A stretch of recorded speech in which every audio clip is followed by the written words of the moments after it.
Rockstars, and happy Talk It Out Thursday. I have with me my fabulous coworker for like 2 more minutes, Sana. Yay! And she is actually moving to beautiful San Francisco. So kind of tell us what you're doing in San Francisco. It's an amazing job opportunity. I just accepted a position at an outpatient clinic for Sanford Children's.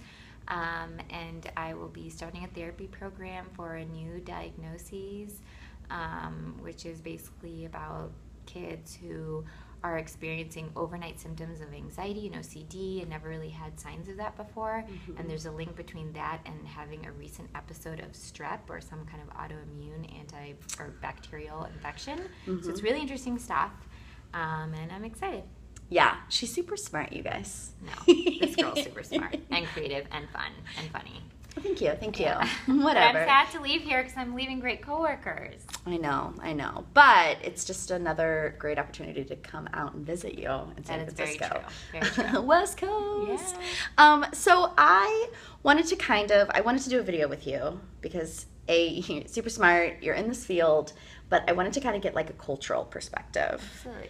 And I know we had a great conversation last week about how to approach suicide and how to help someone who's suicidal in different cultures. But can you say a little bit about, your background, your culture, and then how to kind of speak kind of advice for people who are like, what can I say? What can I do? Yeah, absolutely. So religiously, I'm Muslim. My parents, culturally, I'm American. I was born and raised here, but my parents are from India. I have a lot of friends who are from Pakistan, or their parents are from Pakistan. Mm-hmm. So kind of the South Asian cultures. And I think suicide in general, religiously, and this might be the same in other religions as well, is obviously kind of looked down upon, kind of like it could be considered a sin. And so it's a very shameful act. Depression, mental health in general is highly stigmatized, and it's stigmatized, I think, in all cultures. And I was going to say that, but I think it's like higher in different cultures. Yeah, definitely. And I think the Asian cultures, like we were talking about, are more of what we call shame cultures or guilt cultures. So there's a lot of shame and guilt just in South Asian cultures in general. So I think definitely when talking about suicide is trying to kind of lower and bridge the gap, and knowing that there is this shame and guilt just even around mental illness when you're speaking to them. Mm-hmm. It's not just, I suffer from depression and anxiety, no big deal. Go to my doctor. No, it's kind of, it's very shameful, and you might hear people just, make comments like, are you like, working with crazies or this and that. They're really not exposed to it. So there's a high level of stigma around help-seeking behaviors for the community. So being mindful of that. I think I've talked to some older women too who are kind of in difficult situations and didn't want to seek any mental health.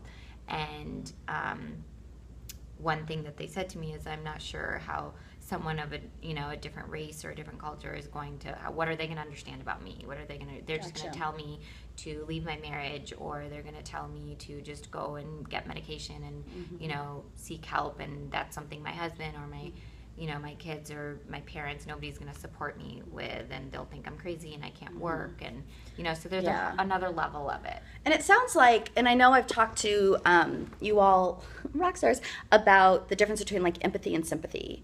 And so I know I'm trying to, hold on. No, I'm good. So it sounds like just really validating and not like telling them, you should do this, you should do this. Yes, not it's just judging, right? Yeah. And obviously we know that is already there. Yeah. But really being sensitive to that shame factor. And that cultural stigma around it. They may not want to be seen seeking help.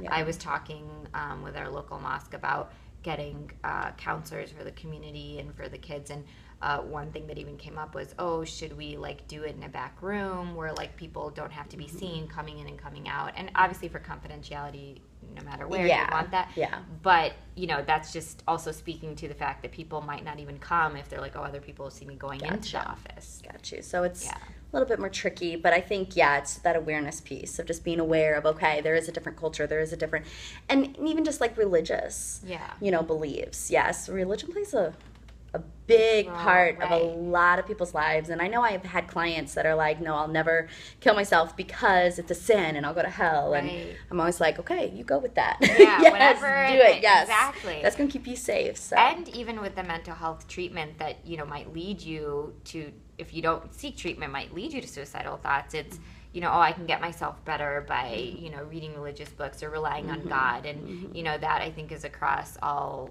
people of faith who feel dedicated to their religion. God will help me through this. Yeah. So recognizing that that's a big role for a lot of people, I think that's something too, because they sometimes feel maybe getting help from a clinician or getting a medication's in conflict with that. Well, if I was just a good Muslim or a good, if I just read more of the Quran or just like, did more, relied on God more, I would be better. Yeah. Yes. Yeah. Yeah. So kind of respecting that piece, but at the same time integrating that into, the way that they're thinking, I think is important. Yeah. And I know, speaking of faith, that's a great coping skill for a lot of people.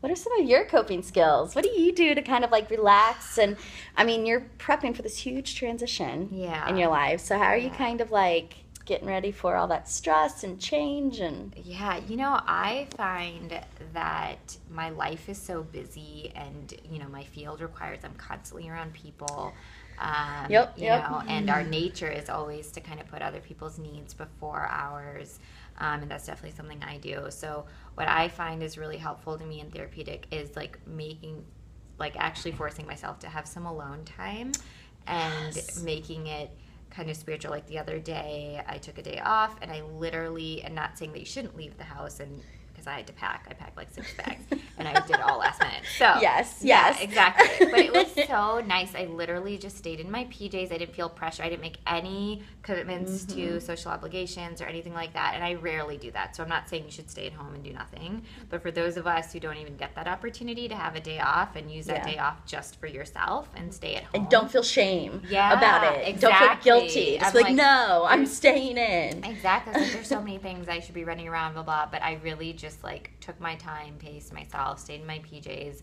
got all my stuff done, and that felt really good for me. So to just make sure, no matter how busy you are, to carve out that time that's for yourself, to take care of yourself, whether it's packing or cleaning or relaxing and, having a warm bath, a cup of tea. That's definitely after work, whatever, having like 10 minutes or even just to have a warm cup of tea and be in my PJs, take a hot shower, be in your PJs, have a warm cup of tea before I sleep. I really love that. That's a good reminder too, of even if it's like 5 or 10 minutes. Yeah, exactly. You might not have a whole day. Yeah. Like, I don't remember last time I had that. So yeah. I just did that this past weekend. Yeah. I just stayed. So I watched nice. Stranger Things on Netflix, and it's really good. Y'all should watch it. Yeah.